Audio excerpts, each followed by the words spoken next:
Hey friends, if you wish to fix the issue where Acer laptop touchpad is not working on your Windows 11 computer, then please watch this video. I will guide you through the resolutions.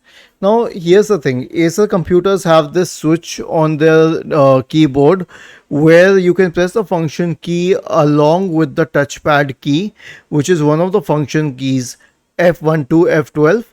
And when you press it along with them, it toggles it on or off. If the hardware is toggled on or off, then it does not matter what the setting is set at, your touchpad will not work. So make sure that you toggle it on, and to know which key is the touchpad key, you can check it on your keyboard, because it is different for different models of Acer computers.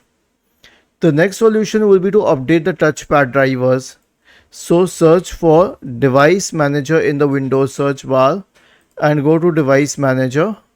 Now expand the list for mice and other pointing devices. Right click and update both the drivers.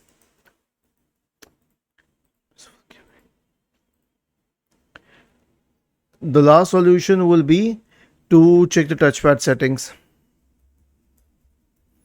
Search for it and then go to touchpad settings. You can toggle off the touchpad and then you can toggle it on. Was this helpful? If yes, then please subscribe to the channel. If not, then let us know in the comment section of the video on how we could help you further. Thank you for watching this video and have a nice day.